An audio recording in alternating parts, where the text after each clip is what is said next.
from Charlotte, you're watching WBTV News live at 5. Police say a man specifically cut down a tree so that it would fall on this house. It did, and it may not look bad from here, but wait till you see the other side.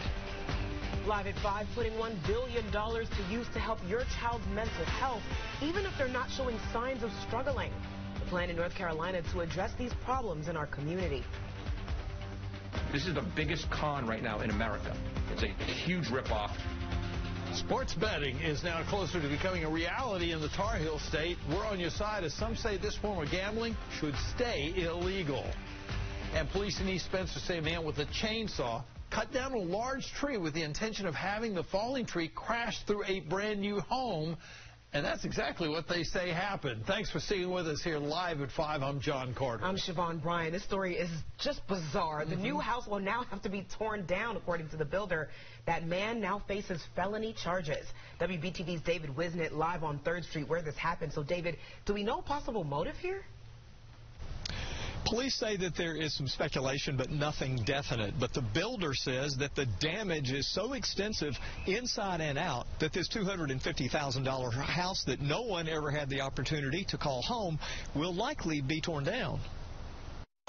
Neighbors up the street didn't even realize what had happened. It's just unreal. I don't understand why someone would do something like that. I've never heard of such. Neither had the police chief. I've seen a lot of unusual crimes. This is the first time he's seeing something like this. The chief says last week someone cut down a tree near these new homes. It did cause slight damage, but then 2 days later, he got another call, this time from the builder. He called and said that it looked as if somebody had cut down a tree and it hit the house. Did it ever? It crashed through the house, taking off siding, sheetrock, and everything else. Look at the kitchen. The chief says 2 trees cut down in a couple of days at these new houses sounded malicious to him. So the investigation began. They tried the first time, it didn't work, then they tried another time. So that's why we went ahead with the felony charges. 37-year-old Charles Ramsey, who lives nearby, was charged. Police say they aren't sure about the motive, but it is possible that Ramsey didn't like all of the growth happening in town. That's something we've been reporting on for months, how new homes were springing up on lots all over East Spencer. Most people welcomed the growth, but I have heard some talks from residents here that just do not want the growth. And I don't know if that has anything to do with it or not. But neighbor Tiffany Johnson says something like this hurts everyone. And if they doing that, it pushes the value of the houses and neighborhood down. It's very disappointing. Now, I was showing you the house with the significant damage. Well, this is a house next door. It's a new house, too, and I don't know if you can see back there, but there is damage there as well. So the 2 houses were damaged. Ramsey was charged with 2 felony counts of damage to property, released on a written promise to appear in court. Live in East Spencer, David Wisnett, WBTV, on your side. You see damage like that, it's usually from a storm, not from someone with a chainsaw. Bizarre story. David, thank you. John? Well, live at 5, a crash closed multiple lanes on I-45's outer loop in East Charlotte this afternoon. The Department of Transportation says 2 of the 3 lanes were closed near Rocky River Road for several hours. Harrisburg firefighters say a person was pinned inside a vehicle and had to be taken out. Medics says the person was taken to the hospital and had life-threatening injuries. And this evening, we're working to learn more after officials say a subcontractor working at Belmont Abbey College died while on the job. Representatives of the college say he was working on framing for one of the buildings. Officials told us the worker had significant injuries, but wouldn't say exactly how he died. Construction was halted Friday through Monday. Turning our attention now to the weather, taking a live look out at Carowinds near the North Carolina-South Carolina border. A bright day over the theme park. If you've been outside today, you see the sun has been shining. Now I'm joining meteorologist Rachel Coulter in the First Alert Weather Center. We have some cooler temperatures heading our way, don't we? Especially after sunset tonight. So once we get towards the tail end of those evening plans, if you know you're going to be out and about around 10, 11 o'clock, and then certainly tomorrow morning around 6, 7 o'clock in the morning, it's going to be a little chilly out there. At least we have sunshine for now. It really has been a beautiful day, although a little bit cooler than where we were this time yesterday. We're sitting on either side of that 60-degree mark with lots of sunshine and clear conditions across the area. So here's where that puts us for the rest of your plans tonight. If you have any outdoor events or maybe just traveling out and around the area, we're going to be in the 60s, at least in most locations here for the next hour or so, and then back into the 50s, wrapping up those evening plans around 50 degrees. But with these clear and calm conditions that we do have across not only the Carolinas, but really across the region, you have to travel down towards southern portions of South Carolina and into Georgia to run into any of that cloud cover. Temperatures will drop quickly. So this is what we're expecting tomorrow morning. Likely waking up around freezing in the mountains, mid-30s for some of our foothill communities, and I do think patchy frost is going to be a possibility heading out the door. 38 degrees expected in the metro before rebounding right around to that 70-degree mark by tomorrow afternoon. So we do have a cold start on the way.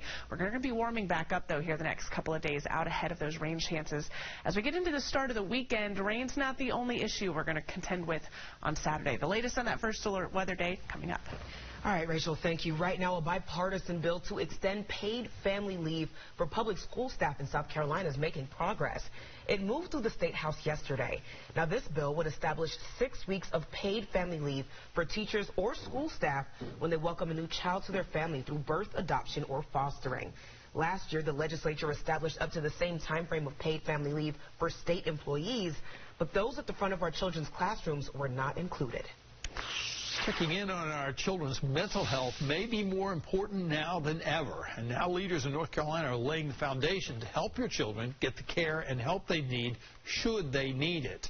We told you last month, Governor Roy Cooper announcing a $1 billion commitment to funding mental health services for children. According to a 2021 survey by the CDC, about 1 in 5 children in North Carolina seriously considered attempting suicide, and 1 in 10 made an attempt. Well, now the state's targeting 6 key areas it believes it can best use this money to most effectively help your child. And we've laid those out for you. First, the state plans to increase the capacity of support within its schools, such as hiring more nurses and social workers.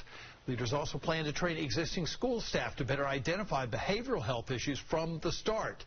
And technology is also key. The state wants to create more telehealth care programs and a new statewide health record system to better track student documents. State leaders also want to invest in local support groups and coalitions working to combat youth behavior health in its communities, as well as connect schools and families to those partners. And this is just a roadmap the state's following to help with its $1 billion investment. And remember, if you or someone you know is in need of mental health services, you can call or text the new Crisis Lifeline. It's very simple. It's 988. Live at 5, many voicing their opinions about the possibility of legalized mobile and online sports betting coming to North Carolina, now that the state Senate has its hands on the bill. Some say legalizing sports betting would be one of the best things to happen to the Tar Heel state, but others feel it's just not the best bet. That's why we spoke to gambling experts about their thoughts on the potential legalization. What some consider to be one of the most unhealthy hobbies may be on its way to North Carolina. This is the biggest con right now in America. It's a huge ripoff. Sports betting has been popular across the nation for as long as many can remember, but it hasn't always been done legally, especially in the Tar Heel state. There's a lot of folks that are already gambling in North Carolina. North Carolinians can bet on professional and college sports at a handful of casinos in the state, but House Bill 347 would allow them to do so on their cell phones and other electronic devices. Lawmakers are currently in the process of voting on the bill that would legalize mobile betting. However, gambling experts like Les Bernal don't like the idea. If they legalize this bill in North Carolina, they're about to unleash an epidemic of child gambling across the state. Bernal testified at the House committee a week ago because he believes the bill's passing would lead to people developing gambling issues. Fellow experts like Keith White agree.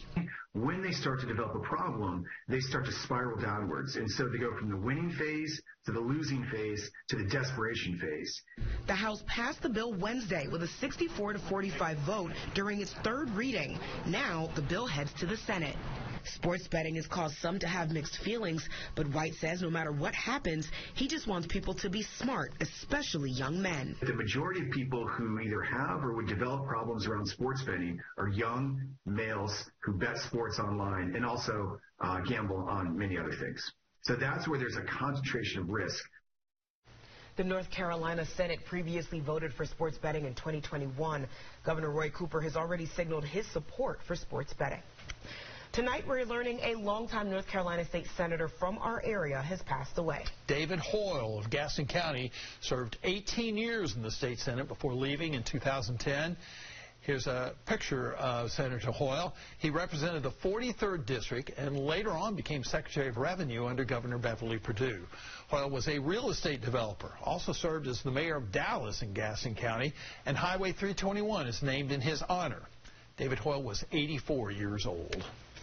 Live at 5, 2 masked thieves in Wisconsin tried to rob their old workplace. Well, police say surveillance video shows the two forcing a worker into a bathroom as they attempt to rob their former workplace. With officers closing in, investigators say the pair of thieves decided to climb into the ceiling. But unfortunately for them, or maybe the ceiling panels gave way and both robbers fall to the ground. While trying to crack the criminals down, an officer came up with a plan. Hey, if they're above that hook, can we pop open one of those ceiling tiles with the broom and shoot pepper ball up there? Just got to be quick about it. Police say they eventually saw movement in a nearby dumpster, and the two ended up following police commands, and they surrendered. Live at 5, Pope Francis now in the hospital. He appears to be having breathing problems. Officials say the Pope is currently dealing with a respiratory infection and has had breathing difficulties the past few days. The Vatican says the Pope will spend the next few days in the hospital recovering. Officials say the Pope does not have COVID-19. Ending sextortion in South Carolina. Lawmakers who have made it their mission to end the crime in the Palmetto State. A group of resilient women have worked decades to put a stop to violence within our community. Mothers of Murdered Offspring, marking its 30th anniversary. Why they say their work is never finished.